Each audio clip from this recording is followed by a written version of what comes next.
All right, let's dive into something really interesting today. We're looking at Klintesphoto and music, Yeah, they're pushing the boundaries, that's for sure. definitely pushing boundaries, and maybe stirring up a little trouble while they're at it, in the world of music. A little creative friction. Yeah, exactly.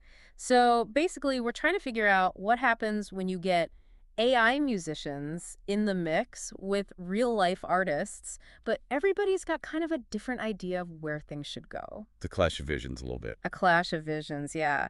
I like that. And the heart of this whole thing is this guy, Clint. He's the founder of the studio, and he's all about experimenting, blending genres in ways that some people might just find totally out there. Right, like who would thought of putting bagpipes in heavy rock? Right. Or a banjo in a funk song. That's Clinty for you. That's Clint. He calls this whole thing creative disturbance. It's like he actually enjoys shaking things up a bit. But before we get into all that, let's introduce the players, right? Absolutely. So we've got this heavy rock band, Onslow. Onslow? Yeah, and their name actually means weak in the spirit if you translate it directly. Interesting. But their sound, believe me, is anything but weak. I can imagine. Think heavy, bluesy riffs, the kind of music that makes you contemplate the meaning of life. I get you. Then on the other side, we've got Clintay and the Clintels. They're bringing this super smooth R&B and funk vibes. So, we've got a real mix of styles here. But here's the thing, they're all incredibly talented. But how they react to Clinty's, let's just say, unique pairings, well, that's where things get really interesting. Yeah, that's the story, isn't it? It is. For example, you've got Onslow. Clintay gets this idea to add a banjo to their sound, which is already pretty powerful. And the guitarist, let's just say he's not thrilled. He doesn't hold back, does he?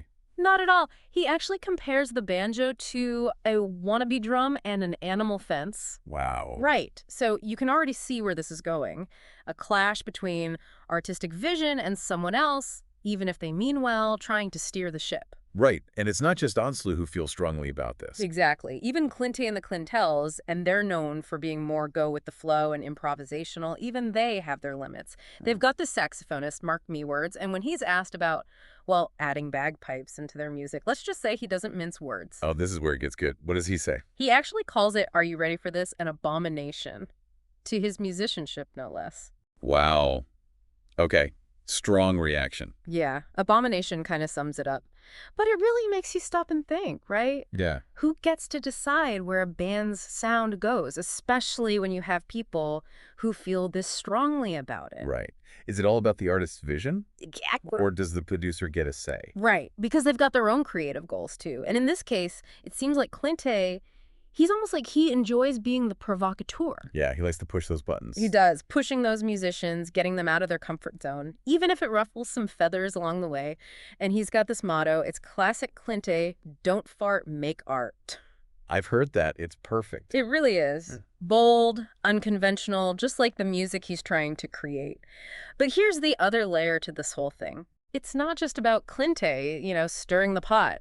This is connected to some seriously groundbreaking AI. I mean, this tech is changing everything about how music is made. Yeah, AI is everywhere these days. It is, and he's not just using it, to make random sounds. He's treating it like a partner, like another creative force in the studio, to push those boundaries even further. Interesting. Yeah, think about something like Photoshop. Okay, familiar with that. Or Midjourney, but instead of visuals, it's sound. Right. Software that can write these complex melodies, harmonize vocals, heck, even create entire instrumental parts. Yeah, AI is getting really good at that. It really is. And that's what's both exciting and a little bit, unnerving about how much AI is influencing music. Yeah, you don't know whether to be excited or scared.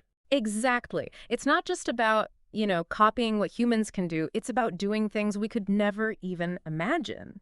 And that brings us back to the band. Okay. How do these talented, but let's be honest, somewhat resistant musicians fit into this whole AI experiment? Right. Well, this is where the Cliffstreamers come in.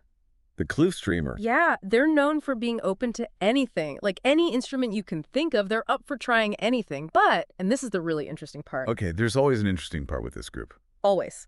The Cliffstreamers, they have a strict no singing rule. Oh, wow. Okay, so no singing.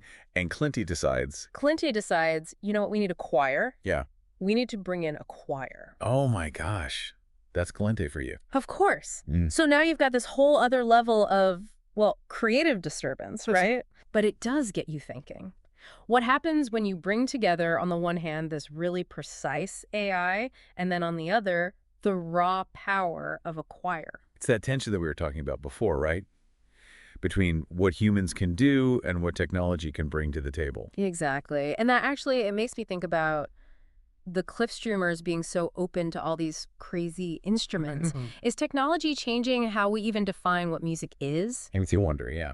Like, as AI gets more and more sophisticated, that line between a traditional instrument and something that's completely digital, it's getting blurry, isn't it? It is. And what makes a musical instrument in the first place, right? Yeah. Like, where do we draw those lines? And then there's the whole other side of it, the listening experience. Yeah. If you know that AI is involved in creating the music, does that change how you hear it? That's a tough one. I think it depends on the listener, right? Yeah. Some people might be put off by it. Others might be really intrigued.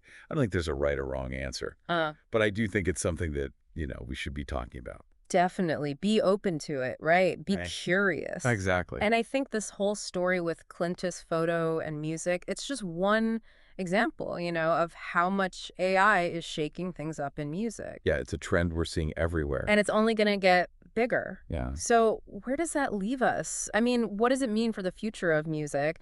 Is AI going to be a tool, a collaborator, or I don't know, maybe even competition? It's hard to say for sure, but I think what's exciting is that we really don't know what's going to happen. It could be amazing, this fusion of human creativity and artificial intelligence could lead to a whole new era of music. Who knows what we'll be listening to in a few years? That's a great point to end on. I think this is a conversation that we're all going to be having more and more. So thanks for diving into this with me.